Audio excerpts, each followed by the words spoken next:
In a Scottish valley of sloping meadows and wild woods, where pagan magic met Christian canon, there stands a royal castle filled with ghostly secrets and tragic tales. Here are legends to inspire Shakespeare, where medieval and Victorian worlds collide in a dazzling display of history. Tour these haunted halls of mystery. Glamis Castle, on the next Great Castles of Europe.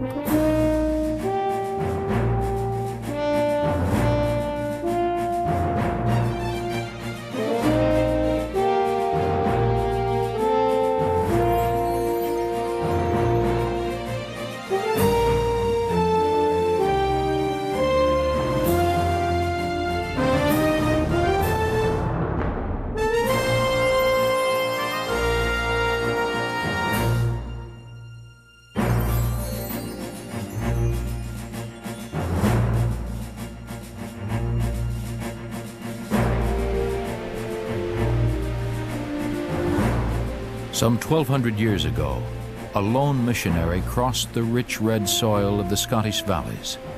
His name was Fergus, come from Ireland, the land of St. Patrick. Much about this holy wanderer is lost in the dim record of ancient history, but this much is known. Fergus took his Christian teachings through this land, where he encountered people of a pagan kingdom. We call them the Picts, Latin for the painters. They were one of the most powerful groups to settle Scotland. Memorial stones and crosses mark their existence and reveal their Celtic roots. Striking examples of Pictish relics are found in the village of Glamis. Most notable is the man's standing stone, whose entwined creatures may represent a family emblem or the meeting of Christianity and pagan tradition.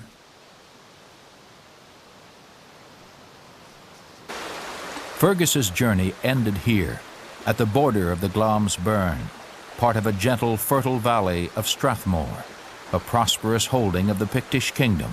The year was 710 A.D.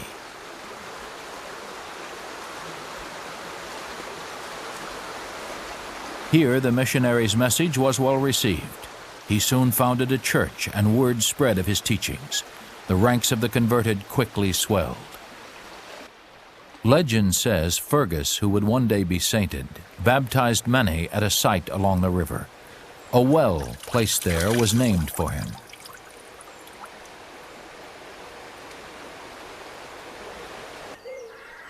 Glamis would, for a time, be a place of pilgrimage.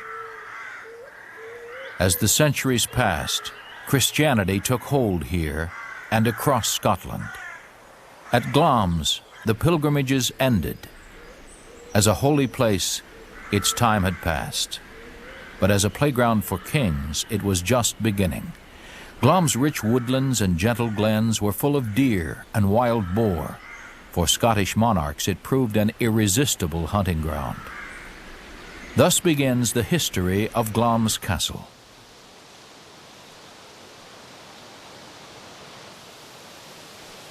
Its humble start was as an 11th century hunting lodge, made simply of earth and timber. As the centuries passed, the simple structure would acquire an architectural complexity and a ghoulish reputation. Indeed, Glamis would become a genuine haunted castle, a birthplace of ghost stories and a stage for real-life tales of murder and betrayal. Here, William Shakespeare found the characters and the setting for his tale of ruthless ambition, the tragedy Macbeth. The castle resonates with the history of Macbeth. Legend says his grandfather, Malcolm, an 11th century Scottish king, was murdered here.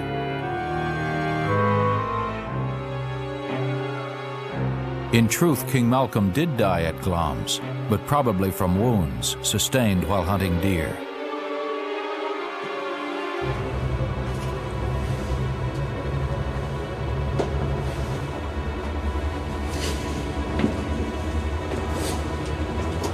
In Shakespeare's tragedy, Macbeth slew his first cousin, King Duncan, to seize the Scottish crown.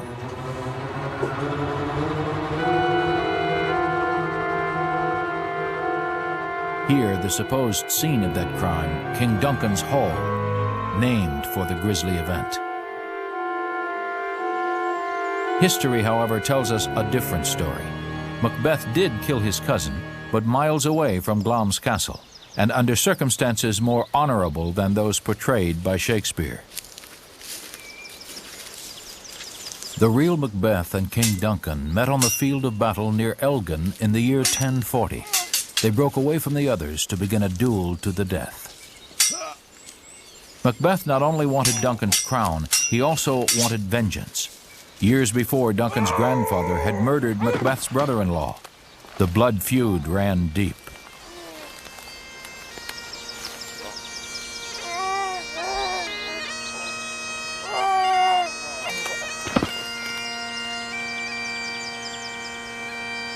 It ran deeper still with the death of Duncan. Such were the days of a turbulent young Scotland when no slight between noble families went unpunished. Clan hostilities persisted for centuries. After killing Duncan, Macbeth in turn met his end at the hands of Duncan's son in the year 1057.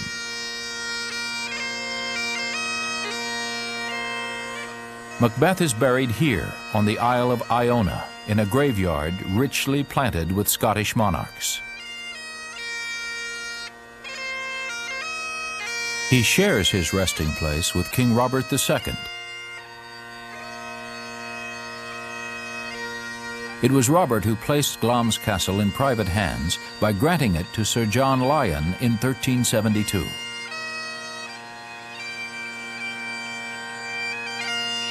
Four years later, Sir John fortified his good graces with the king by marrying his daughter, Joanna. The Lyon family would play prominently throughout royal Scottish history and live in Glamis Castle to its present day. In its early years as a family home, Glamis wasn't much to look at. But during the 15th century, the Lyons added the castle's centerpiece, the Great Tower, one of the oldest parts of Glamis still standing. Construction on the Great Tower began in 1435 and took about 50 years to complete. The tower's main hall, called the crypt, offers a taste of castle life during the Middle Ages. The air is chill and damp, the stone cold, even during the summer. Yet here the Lyon family spent most of their time.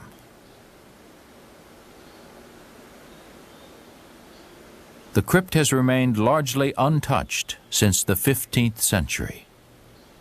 This magnificent spiral staircase that leads from the crypt to the roof is a more modern addition, built 300 years later. It includes a rather primitive version of central heating.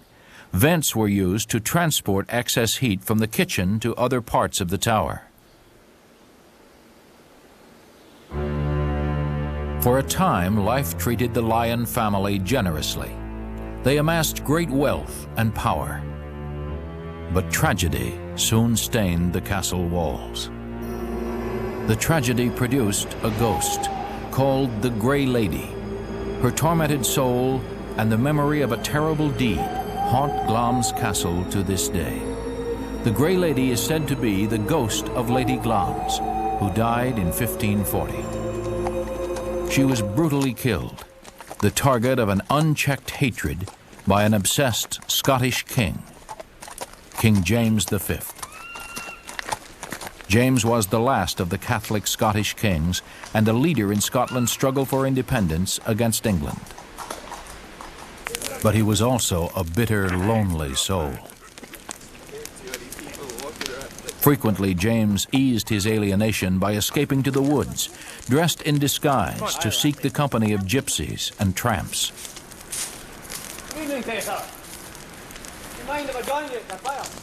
His habits earned him the nickname King of Commons.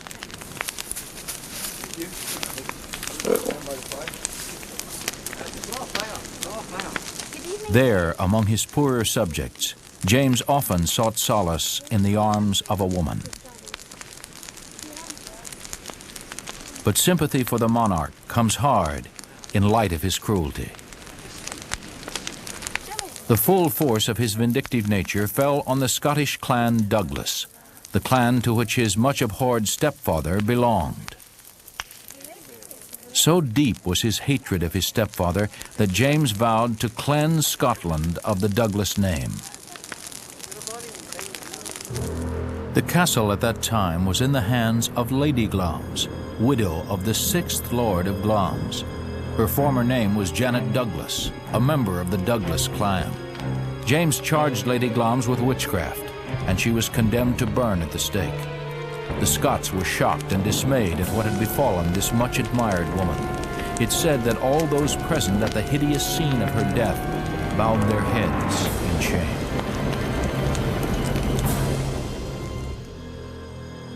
Heaping insult upon injury, James moved into Glamis Castle and appropriated its belongings.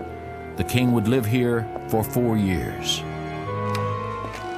But James's boundless cruelty eventually alienated his nobles and his armies. The rest of the king's reign was a chronicle of failure. His forces turned mutinous, and he was soundly defeated trying to invade England. James died shortly thereafter.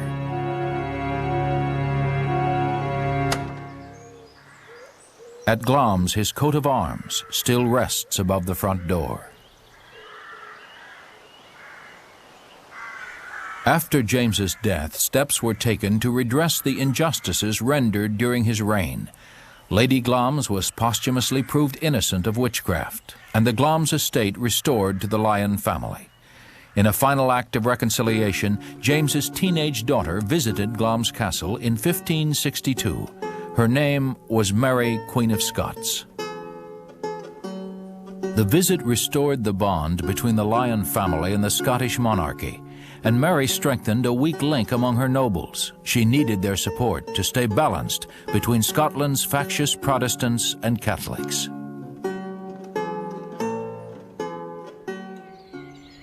Glamis' present-day look is largely due to the efforts of Patrick, the 3rd Earl of Strathmore and Kinghorn. Building on work begun by his grandfather, Patrick gave the castle a 17th century facelift and initiated a number of ambitious constructions. But Patrick had also inherited a host of problems. A castle sorely in need of repairs, and a debt of £400,000. Patrick's father had squandered the family fortune by financing part of Scotland's bishop wars.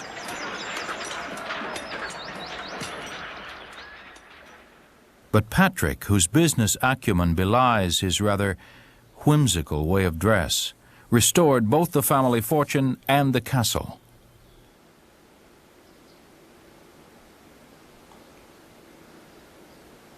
He shored up his finances in part by acquiring capital, or cattle. Cattle breeding was a revolutionary idea at Glamis, but one that proved quite lucrative. These cash cows eventually bankrolled the castle's reconstruction.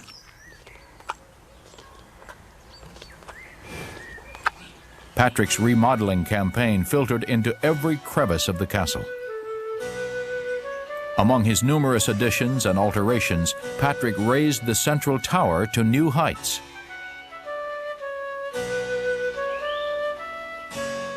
And built the avenue that leads to the front door. When Patrick was finished, the castle displayed a unique blend of Scottish and French sensibilities, a melange of Norman-inspired turrets surrounding the classic Scottish tower house. But despite the charm and aesthetic appeal of Glamis, Patrick took an unassuming, even apologetic approach to his marvelous reconstruction efforts. In his diary, he expressed remorse for not seeking the counsel of a true architect and offered repeated apologies if his own architectural vision had gone awry in any way. But that is a part of the delight of Glamis, that it is a castle with real soul, a reflection of one man's sensitivities and quirks. Small flourishes, such as this wonderful Baroque sundial, celebrate his spirit and style. In that sense, Glamis has an organic quality, the result of which is pure Patrick. Inside the castle, Patrick created a real home. This was his favorite place, what he called the Great Hall. Today, it's the drawing room. Its arched ceiling of glorious plasterwork frames the 3rd Earl's family portrait.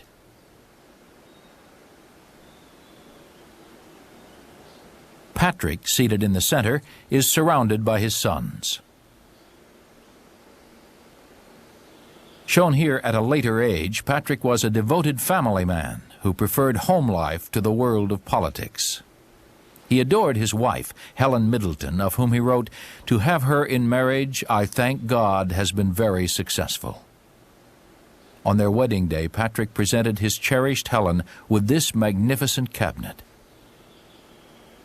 He surprised her with a key to its doors.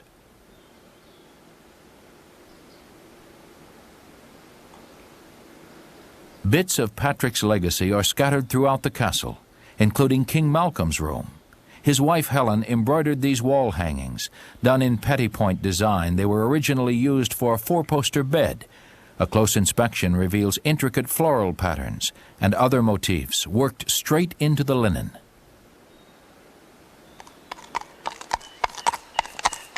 At the end of his life, the Earl of Strathmore and Kinghorn saw his work finished.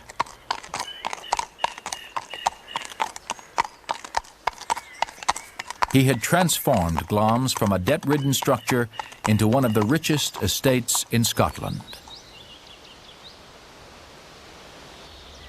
The newfound wealth allowed the Lyon family to enter one of the most turbulent chapters in Scottish and English history, the Jacobite Rebellion. It was an uprising that centered on who held the right to be King of England and Scotland. James II, the original king, had been forced into exile following the Glorious Revolution of 1688.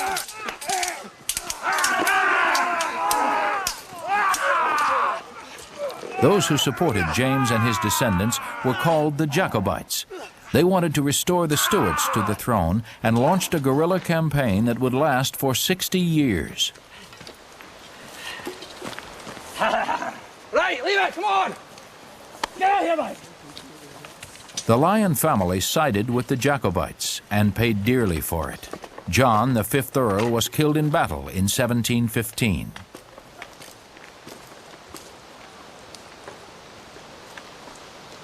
At one point, Glamis Castle played host to Prince James III, the new symbol of the Jacobite rebellion, following his father's death in exile.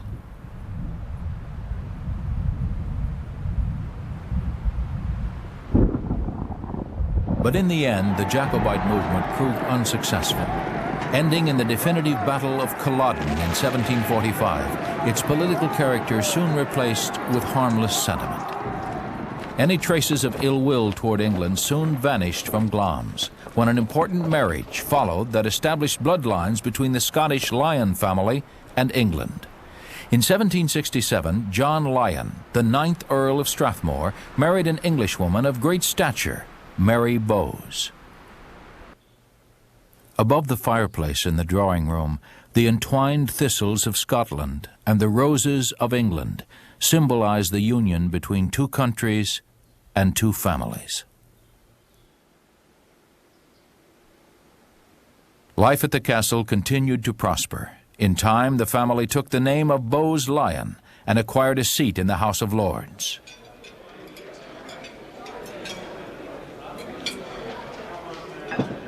Stepping into the modern world, the Bowes Lyon family represented all that was prominent and proper, the archetype of British aristocracy, 100 years away from its revolutionary past.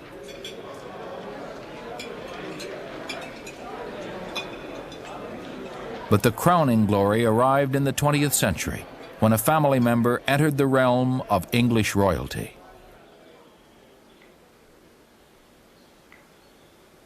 On a wall in the dining room, a portrait reveals part of this royal connection. The woman seated is Countess Nina Cecilia Cavendish Bentinck. She came to live at Glamis after marrying the 14th Earl of Strathmore.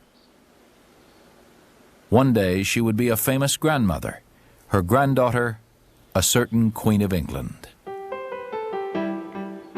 The Countess's bedroom, just as it looked at the turn of the century. This was her canopy bed.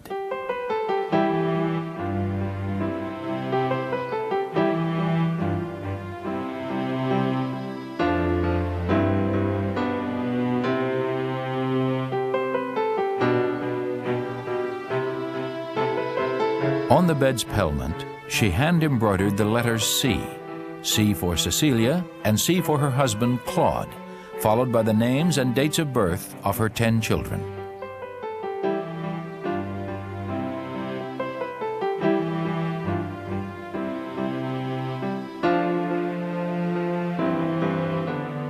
Her youngest, Elizabeth.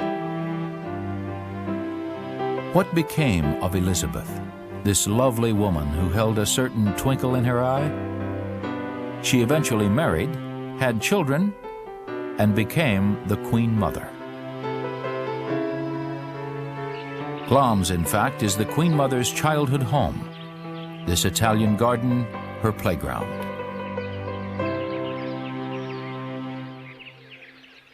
In the billiard room, among the glorious and rare tapestries, a teenage Elizabeth nursed wounded soldiers during World War I. The room had been temporarily converted into a hospital ward.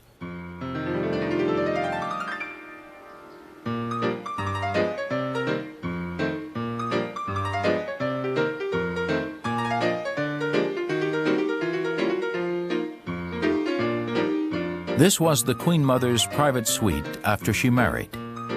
And it was in this part of the castle that she gave birth to Princess Margaret, the first time in 300 years a royal baby in line for the English throne was born in Scotland.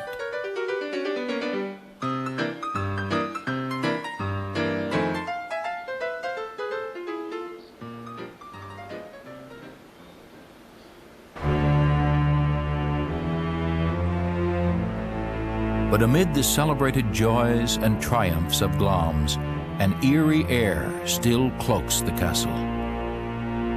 Stories heard here hint of dark secrets of the past.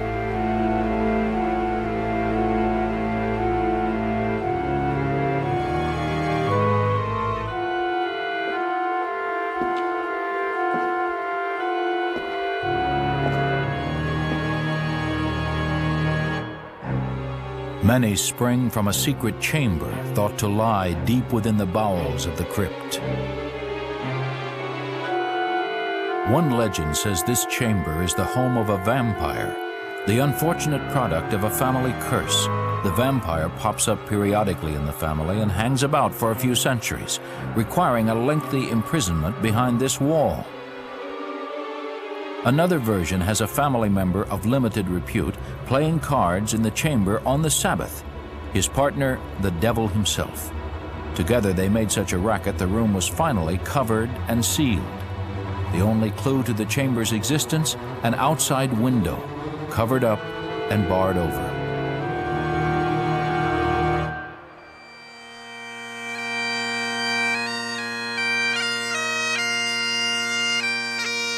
Other visitors from the netherworld are said to walk the castle halls, peer out of windows, and trip the unwitting visitor.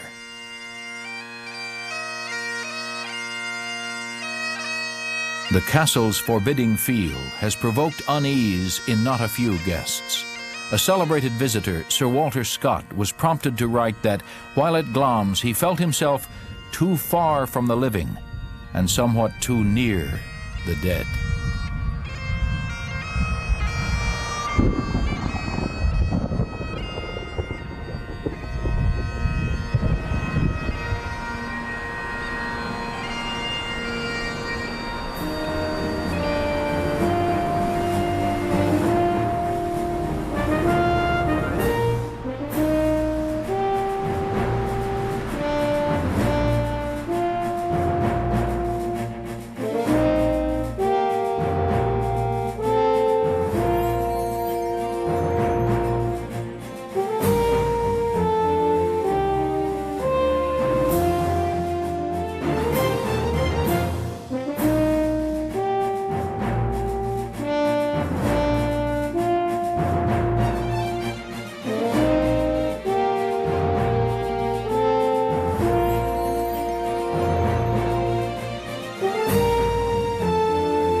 In a place called Transylvania, a creature of consummate evil has survived half a millennia and shows no signs of declining.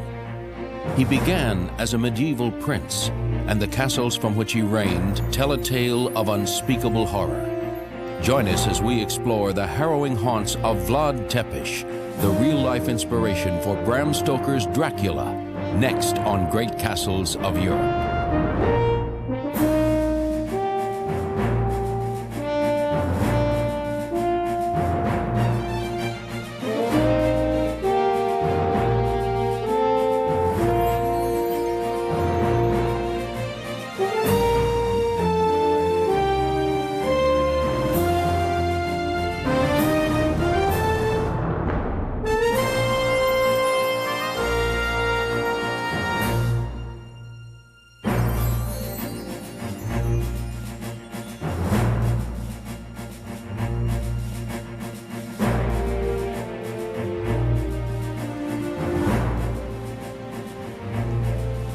Romania's Carpathian Mountains. This chilling wilderness on Europe's eastern frontier marks the border of a kingdom caught between history and horror. It used to be known as the land beyond the forest, Transylvania. Here, since the Middle Ages, stories of supernatural evil have thrived among its peasants, of a devil who grows stronger through abominable acts, and a region of darkness untouched by God.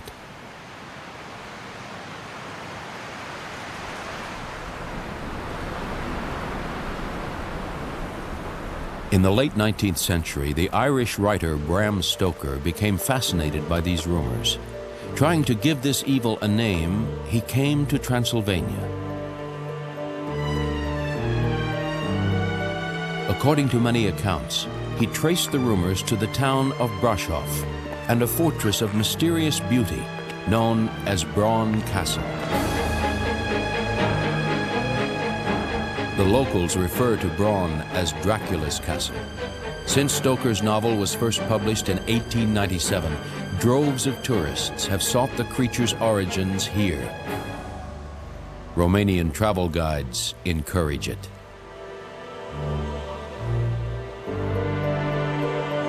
For lovers of the macabre, the castle has become a site of homage.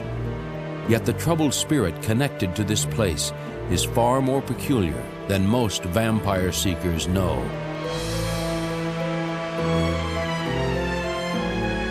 In life, his haunts included several castles. Among them, Bran is guilty by association, but mostly untainted by evil. The same cannot be said of the human inspiration for Stoker's Prince of Darkness. He was Vlad Tepes, literally Vlad the Impaler.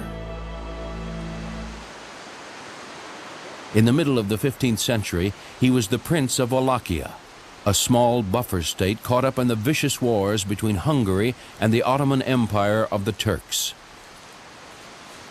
For a time, this Wallachian prince was a hero, a medieval knight, commended by the Pope himself for repelling the heathen invaders who threatened Europe. Yet history remembers him as a crusader whose time had passed, and for a reign of terror more disturbing than fiction.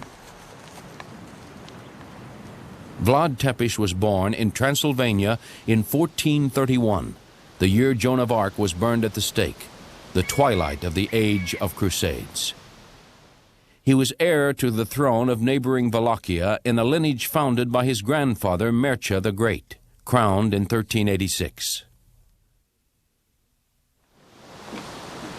From the tender age of 7, Vlad was tutored in the discipline of knighthood and the obligations of the Wallachian crown. His father had been named a Knight of the Order of the Dragon by the Holy Roman Emperor. For this he bore the name Dragon, or Dracul.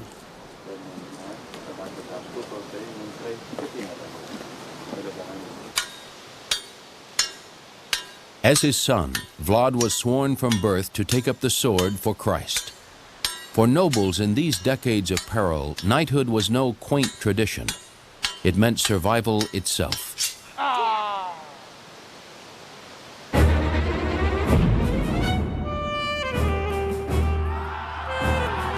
the fearless horsemen of the Ottoman sultans swept steadily west in a chain of victories seemingly destined to swallow Europe. In 1453, the death knell of Christendom would roar across the continent, the fall of Constantinople.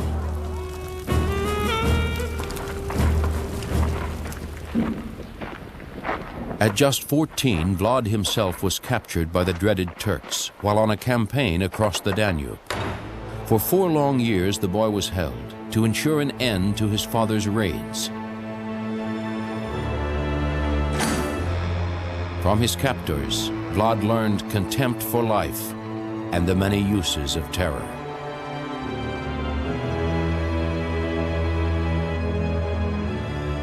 With Dracul's son in chains, Wallachia was a mere stepping stone to the great empire of Hungary.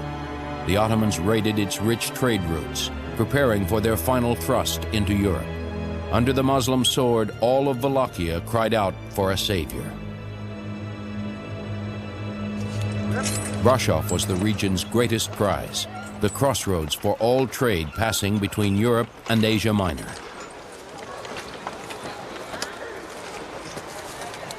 In 1395, Vlad's own grandfather Mircea had won Brasov the right to charge a 3% tax on goods coming through the pass.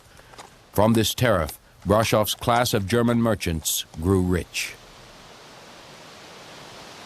In charge of enforcing the tariff and protecting the trade route was the magnificent castle Braun. Braun began as a crusader's fortress, built in the 12th century to repel Muslim invaders, using Brasov Pass to break through to Europe. Its life as a toll castle began with Mircea, who presented the fortress to Brasov, Transylvania.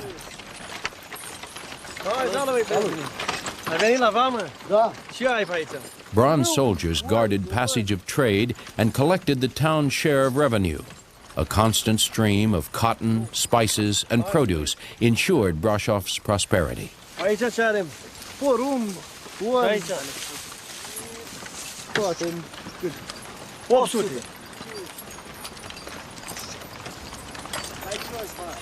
Despite havoc wrought by the Turks, the town's rich merchants, called boyars, grew arrogant and greedy under the protection of imposing Braun.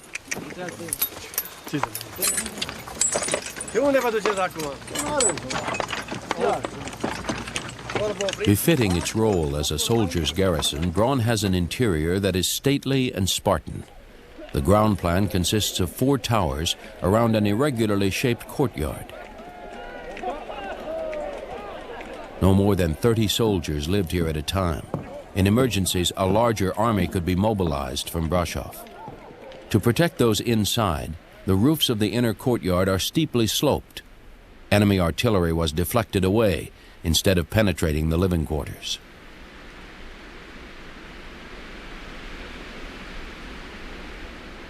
The chaotic layout of Braun's towers and multi-level battlements derives from the castle's foundation. It was shaped to fit the rock on which the castle is built. The living mountain extends into Braun itself, remodeled in more recent times to serve as a vacation home for Romanian royalty.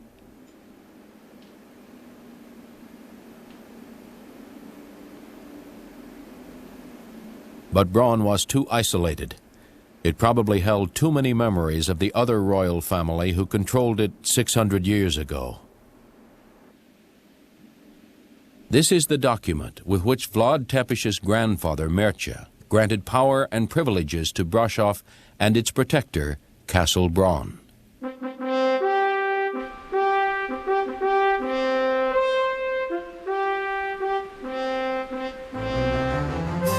In 1456, after years of imprisonment and exile, Wallachia's princely protector was about to take the throne.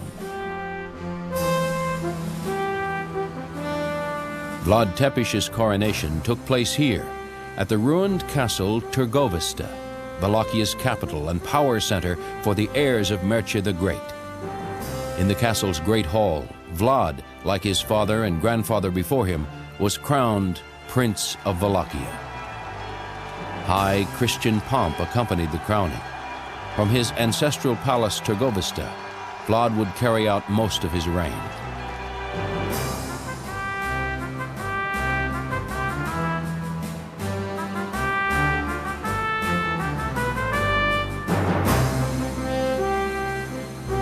Now, as the knight accepted the crown, the Turkish menace was at its peak. Vlad would become a folk hero in Wallachia for making the Turks pay for their crimes. But before launching his holy war, the prince had a grudge to settle with the region's aristocratic boyars. In his view, their influence threatened Wallachia's independence. He invited them to a celebration. The region's most prominent citizens attended, imagining that the young monarch sought their favor. Spirits ran high as they toasted their new puppet prince. Vlad had other plans. Accompanied by his personal army, he led the old and infirm to a public square. There his soldiers impaled them on stakes driven into the ground.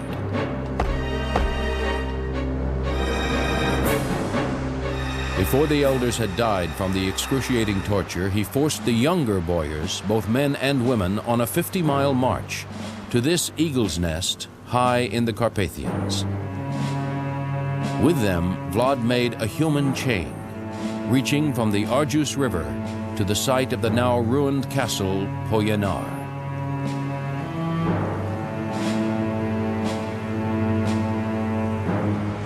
There his grandfather Mircea had built a foundation. With the nobles as slave labor, Vlad completed it. By then, 200 boyars would all be dead, impaled, killed by frost, or fallen from the Carpathian summit.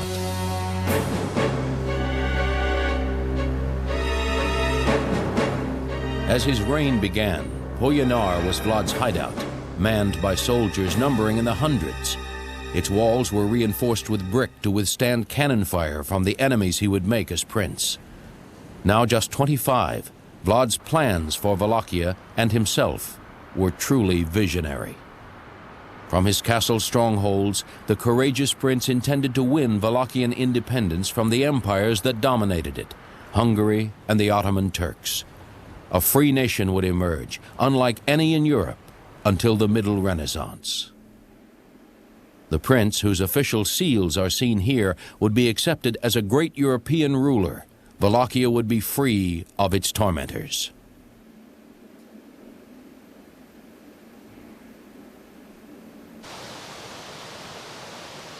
Central to Vlad's goal were commercial toll castles like Braun. For Vlad, the revenue they protected was the other key to his small kingdom's independence. Vlad enforced law and order on the region's trade routes by punishing thieves with impalement. His use of terror began to seem arbitrary, even sadistic. Within 50 years, the Italian Niccolò Machiavelli would coach European monarchs in the judicious use of violence with his book, The Prince. Some claim Tepish was the inspiration for the classic treatise on power. But Machiavelli never went this far.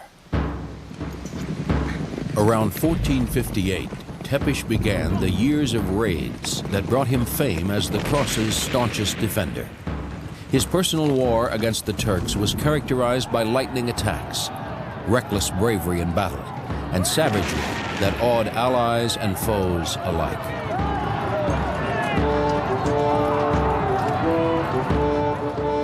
At the start of this era, Pope Pius II praised the Christian Crusaders' successes. By its end, Rome and the civilized world had distanced themselves from the uncontrollable prince on their frontier.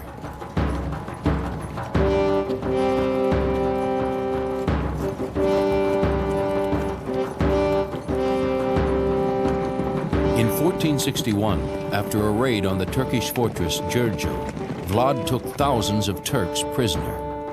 These, along with up to 20,000 Germans, Bulgarians, and even Wallachians, he impaled on high stakes near his capital, Târgovista.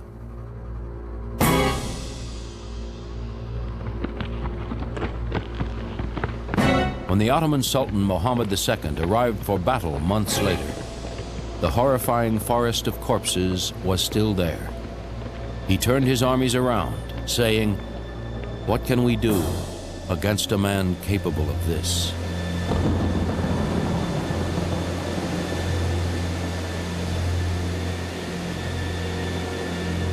By 1460, the Turks had a special name for the son of Dracul, Kaziklube, the Impaler. Yet the prince's excesses weren't saved for Turks alone. He impaled foreign ambassadors for imagined insults, German students accused of spying, lovers for alleged infidelity. By the end of his reign, he'd murdered 100,000 of his own countrymen, a full 1/5 of the Wallachian population.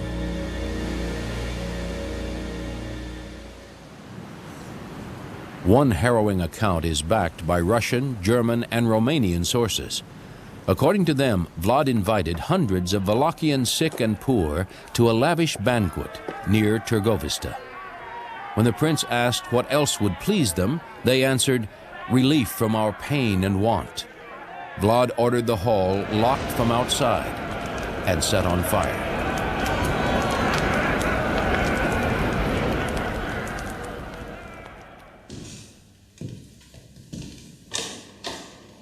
By 1462, King Matthias of Hungary had heard enough. Wallachia was a principality in his domain. The Impaler was his burden. He ordered his generals to seize Tepish at any cost.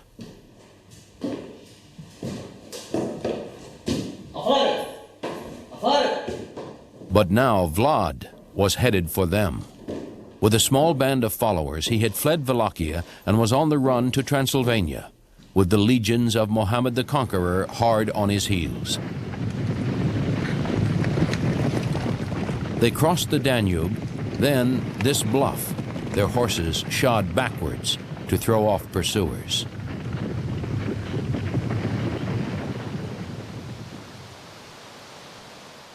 Tepish no doubt was overjoyed to see the armies of his old ally, Matthias.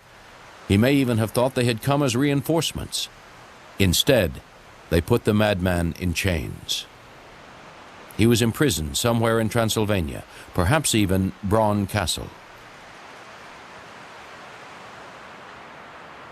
His second internment lasted 12 years, and during this time, the trail of Vlad Tepish, the historical Dracula, grows dim.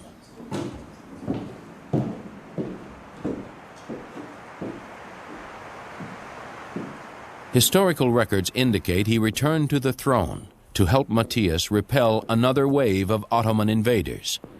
Other sources claim he died in his mountain prison or escaped. At Braun Castle, he might have used one of the fortress's little-known features, a secret passage Vlad copied at his castle Poyanar. In Braun's inner courtyard, hidden beneath a well, is a steep staircase. If Vlad used it, he would have emerged in the forest below the castle. This could account for atrocities attributed to him during his years in prison and long after his supposed death.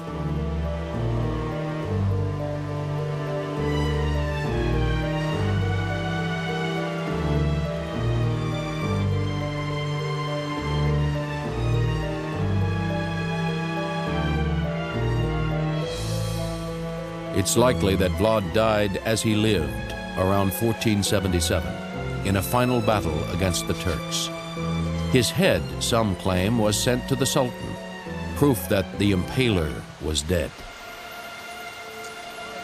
But because of his deeds in life, Wallachians had a hard time accepting his death. Rumors of his nocturnal murders continued.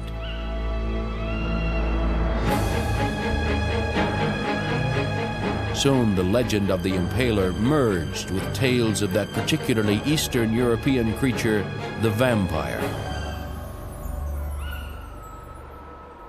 Long before Vlad's time, peasants strung garlic from the doors of their homes. Burial sites were surrounded by stakes to ensure safety from a rapacious evil that survived beyond the grave. German publishers fueled the Impaler's fame.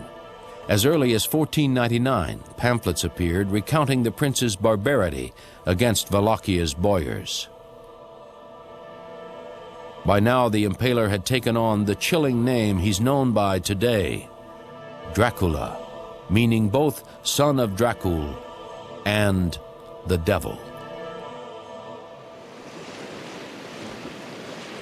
Not even the prince's burial brought relief to the region's peasantry. This is Snagov Lake in Wallachia, now Romania.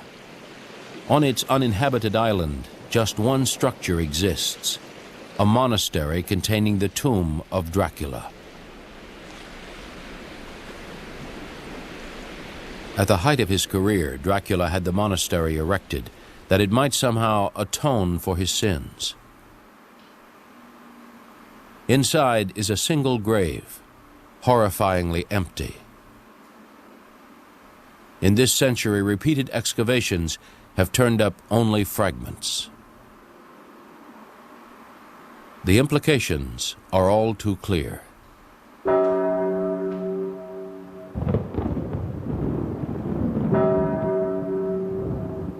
According to legend, on the day he was buried, a fierce storm raged. The wind tore the chapel from its foundation and blew it into the lake.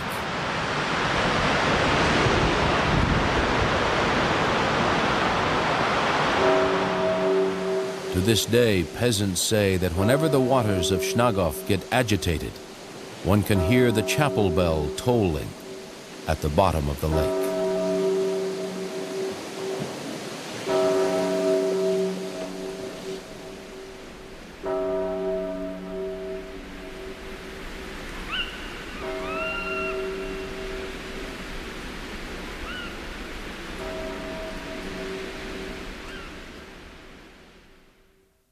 This is what Bron Castle looked like in the years Bram Stoker could have seen it, as the 19th century shuddered to a close.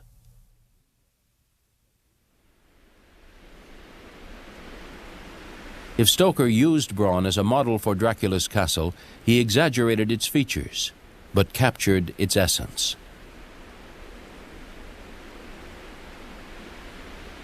His character, Jonathan Harker, writes, "All of a sudden I was aware that the driver was holding the horses on the court of a vast ruin of a castle. We saw it in all its grandeur, perched 1,000 feet on the summit of a sheer precipice. There was something wild and uncanny about the place." Stoker's genius lay in reuniting Romanian and German folk tales with their source, the historical Dracula. Were it not for the novel's phenomenal success, Stoker and his other tales of horror might have remained anonymous. Yet it is hard to believe that the otherworldly character of this part of Romania would have stayed out of sight forever. Somehow the legacy of the medieval Wallachian prince would have exerted itself. Bram Stoker's Professor Van Helsing describes the vampire in terms that make a fitting epitaph for the real-life Prince of Darkness. "The undead do not die like a bee when he sting once. His cunning be the growth of ages. He is only stronger, and being stronger has yet more power to work evil."